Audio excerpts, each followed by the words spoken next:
Hey, what's going on guys, XpertFusion here, and today I want to talk about a thing about Black Ops Cold War's multiplayer that I really don't like. I haven't liked it since it was first revealed back in September.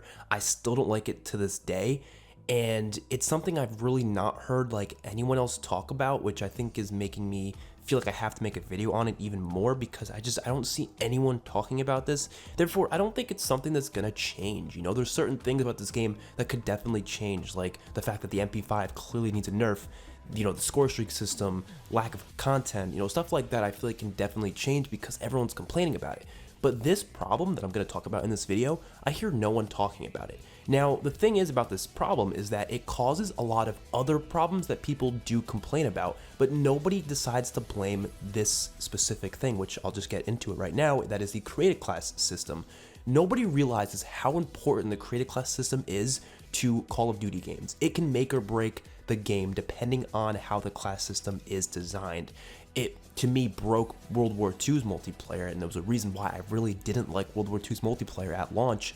They, you know, kind of changed it up a little bit over time and made it a little bit better, but it still has the same general issues that it had before. And this is one of the reasons I was really happy to see the Pick 10 system be introduced in Black Ops 2. I think Pick 10 is a fantastic system. Is it perfect? No, but it definitely was a step in the right direction to making the overall class design be much better. So do I want the class system to just revert back to how it was in Black Ops 3 and Black Ops 4 and Black Ops 2 with the Pick 10? No, I think GUNSMITH is really cool. I like having 5 different attachment options between all these different attachments. There's like an insane amount of attachments within Modern Warfare and Black Ops Cold War for each gun, and I really do like that level of customization. But when it comes to the entirety of the class system, the fact that it forces you to have one of each perk tier, you know, a secondary, a primary, the fact that it even forces you to have a primary in the first place, it forces you to have, you know, a certain amount of attachments, it forces you to have equipment, it forces you to have all these different things. It was a lot worse in Modern Warfare because at least in Cold War they have the wild cards, but the wild cards are not in depth enough at all. They literally only have 4 wild cards and they're way too extreme in one way or another. There's no like customization there because there's just 4 of them. Either get 3 more attachments or 3 more perks. Why not let us pick and choose? Let me get 2 more attachments and 1 more perk, or 1 more attachment and 2 more perks. Why not let me do that instead of forcing me to go to one extreme? You know what I mean? And that, in my opinion, would already be a decent fix in its own right if they allowed the wild cards to be expanded a little more with more options there. But I honestly think the best way to fix this class system is to make it a pick 10 like system again, but expanded with the GUNSMITH. And I thought of the perfect idea of having it be pick 15 or pick 18. I'm not 100% on that.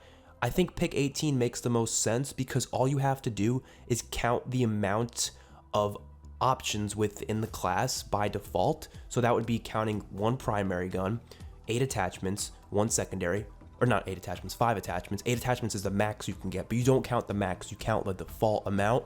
So that would be 5 attachments, then you got 1 secondary, 5 attachments, 1 lethal, 1 tactical, 1 field equipment, and 3 perks. And in total, that makes 18 points, right? You still have wildcards available, make it just like the previous games with Pick 10 where there are 3 wildcards available, right? And if you use 1 wildcard, it'll let you do something else, like get an extra attachment for your primary, or get an extra lethal, or an extra tactical, or an extra perk in one of the tiers. So there's obviously 3 different tiers. Have perk 1 greed, perk 2 greed, perk 3 greed, just like we had before. So it's literally pick 10, but just expanded a little bit because you have to include the, you know, expanded amount of attachments that this game provides, as well as the field equipment. And there you go. It's just like pick 10, but now you still have GUNSMITH involved. And this allows people to have more customization, which is huge. Why not let me run just a secondary with 5 attachments and then have 6 perks on top of that? Or why not let me run no secondary and therefore I can get a shitload more perks and a shitload more of lethal and tactical stuff? You know what I mean? Why not give me those options? Now, it would still cost me a lot to get more perks, obviously. That's why the wild cards are there. So you can't just get a shitload of attachments and perks and be loaded up because, let's be real here, no one's going to run a secondary if they have this option. But that's fine. You know, let people choose. If they want to run a shotgun, let them run a shotgun. If they don't want to run the shotgun, don't force them to run the shotgun. And when it comes to equipment, this is the biggest thing I think that this custom class system would do. When you don't force people to have equipment, you don't have equipment spam nearly as bad. That's my biggest issue with games that have class systems like this, where they force you to have equipment. The equipment spam is always so terrible. You got grenades being thrown everywhere, you got concussions. It makes Flak Jacket and Tac Mask like crutches, because I can't tell you how obnoxious it is to play this game when there's C4s, trip mines, grenades, concussions being thrown everywhere. It happened in Modern Warfare. It happened back in the older CODs when they forced you to have equipment. I never noticed equipment spam nearly as badly in games like BO3 and Infinite Warfare and Black Ops 2. Did it still exist? Sure. But it wasn't to that extent of just being like, oh my god, this is just frustrating. Because when you don't force equipment, people aren't going to run it as much. And it just gives you more customization too. More options, more fun in general, because you just have those options with you. You know, right now you can be kind of overpowered, especially if you have the 8 attachments or 6 perks wildcard on, but why not just make it so you have to choose between that or perks, or choose between that or your equipment, or choose between that or more attachments? You have to make sacrifices. And they were talking about it like it was a good thing. Like, oh guys, don't worry, you don't have to make sacrifices anymore with this new system. There's no sacrifices to be made, no more pick 10.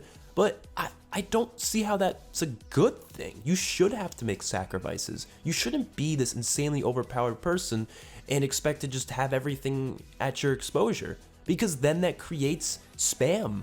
Equipment spam, having 8 attachments. You know how crazy that is on some guns?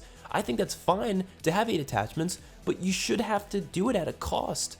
It shouldn't just be there for you. I know everyone gets it, but like, then that just makes other wildcards useless. The ones that give you more, what's it called, equipment? I mean, yeah, that's annoying, but it's not really going to be helpful for the player. No one's going to run that, unless they just want to be annoying and just keep tossing grenades up in the sky every 2 seconds. And the fact that grenades don't like recharge like they did in BO4, and they're just every life, you just get more grenades, it makes it even worse. So I'm not a big fan of this class system. I wasn't a big fan of the class system in Modern Warfare, not a big fan of the World War II class system, not a big fan of any class system before Black Ops 2. Pick 10 and Pick 13 are the only 2 systems I've actually ever enjoyed.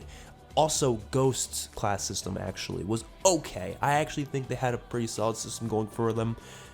It was not better than Pick 10 or Pick 13, but it had its moments. I think Pick 13 had like the most amount of customization in Advanced Warfare. The only problem with it was that the streaks in that game were really bad, so most people just didn't run streaks at all and just had really overpowered classes. But to me that was fine, because it was like, okay, if you don't want as much streak spam in your lobbies, that's gonna happen. And the players who maybe just aren't good enough to get streaks in the first place, they probably just get more attachments for them, and I think that's fine. That's fair. You can get 4 streaks if you're a good enough player. You can get more. You know, I think it was a decent system.